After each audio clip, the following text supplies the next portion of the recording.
it in Krishna, like Krishna being the container in which this is tasted? Oh, it depends on where our attention is focused. If our attention is focused on Krishna, then we're tasting the transcendental emotion in Krishna, in the context of Krishna, his form, his qualities, his pastimes, and so on.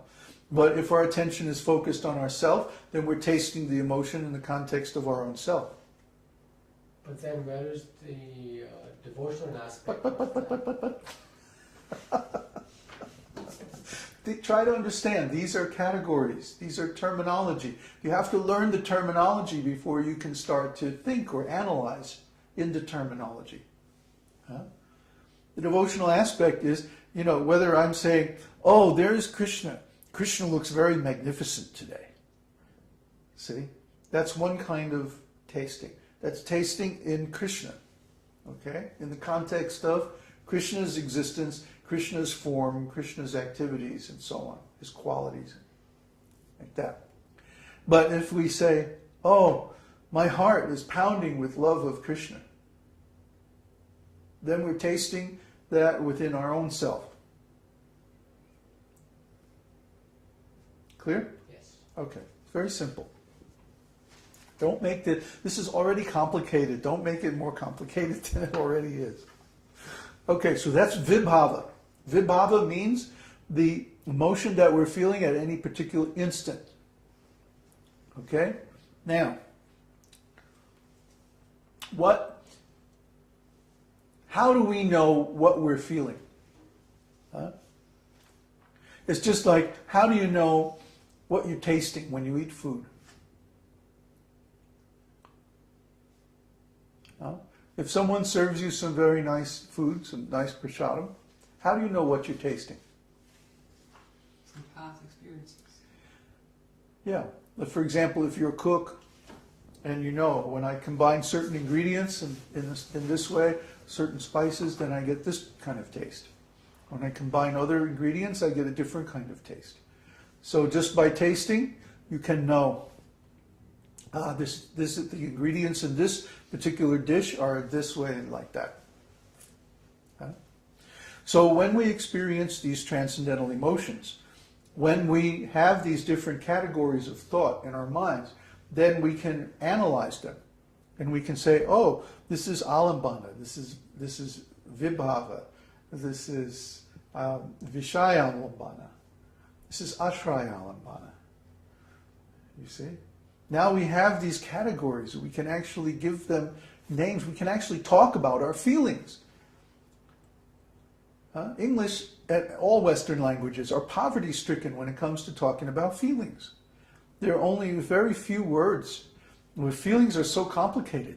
It's like colors. There are more words for colors in English than there are for feelings. Which I think is very stupid, because there's more feelings than there are colors. And feelings are also related to one another in a systematic way. They're not arbitrary. They don't just come into existence for no reason. But with English, there's no way to describe all this. So we have to learn these categories of thought so that we can describe our ecstatic emotions, at least to ourselves. But when it comes to other people, how do we express our ecstatic emotions? Either so that other people will know, or if we are observing a devotee's activities, how do we know that they're feeling ecstatic emotion? How do we know that their consciousness is in relation to Krishna? This is called anubhava. And we described that in the first series, the first satsang of this series. We talked about dancing, singing, performing worship activities, worshiping the deities, cooking for Krishna, doing service, paying obeisances, all the activities, the external activities of a devotee. These are called anubhava. Why anu? Because anu means following. Anu means following. So when someone has an ecstatic emotion that comes from their consciousness being in relation to Krishna, what follows? they do something. They perform some action based on that feeling. Nobody can perform the actions of Krishna consciousness unless they have a transcendental emotion first. They first have to bring their consciousness into relationship with Krishna somehow or other. It's our favorite phrase, right? Somehow or other. Either they meet Krishna's devotee, or they read the Shastra, or they begin to inquire into the great questions of life. What's the meaning of existence? Why am I here? Why is this world like this? What is God? What is life? What is consciousness? All the great questions of life will lead ultimately to one's contemplating one's relationship with Krishna. Otherwise, you cannot make a meaningful answer to any of these questions. So, in the process of approaching the great questions of life, we will inevitably our consciousness will come into relationship with Krishna. And because of that, we will feel a transcendental emotion. And then, after that, consequently, we will do something. I was always amazed by Srila Prabhupada's insistence that this devotional service is practical. It's practical. And Srila Prabhupada's description of any philosophy or spiritual path that's not practical is that it's useless. Useless. In the beginning, I didn't understand that. Why is it like that? Because my understanding was that, well, spiritual life is profoundly contemplative. And it is. But after contemplation comes action. And if there's no action, it means the contemplation was not successful. And now here's the proof. The proof is given in the scriptures as the structure of bhava. The structure of bhava is that first you have vibhava. First you have an encounter of your consciousness with Krishna. Then, following that, anubhava. Anu means following. So from that internal contact, that vibhava, that transcendental emotion, then anubhava follows. There's an action. We do something. We chant the holy name. Or we dance in ecstasy. Or we perform some worship activity. Or we begin talking to people about Krishna and about these wonderful ideas and questions. This teaching. If there's no activity, if there's no anubhava, then there's no vibhava. See, vibhava has to come first, and then anubhava will follow. That's the meaning of anubhava. Anu means following.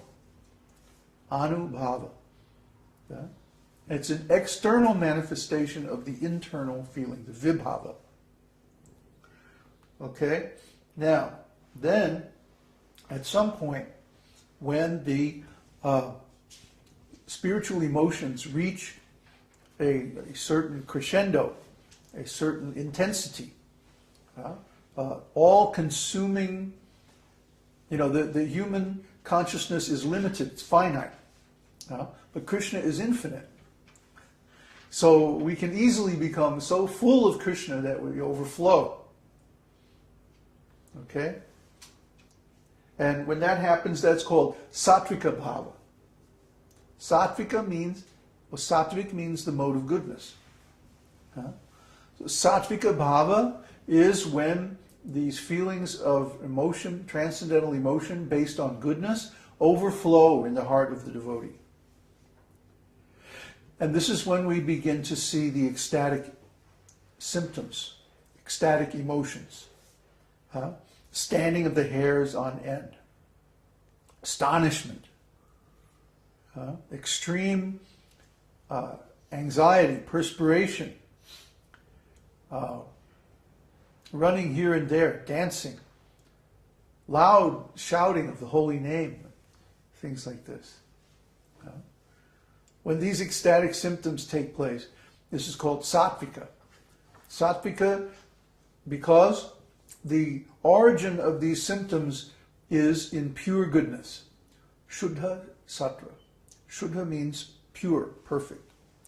So when we attain perfect goodness, that means Krishna consciousness. And the symptoms of that are Shuddha sattva or sattvika bhava.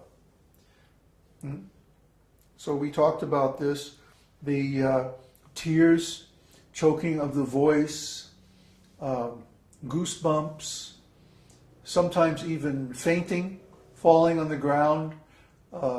One's limbs become weak or stunned. One's intelligence becomes stunned with astonishment on contemplating the transcendental qualities of the Lord. These are all sattvika bhavas. Sattvika bhavas or ecstatic symptoms. And we talked about those also in an earlier podcast, satsang.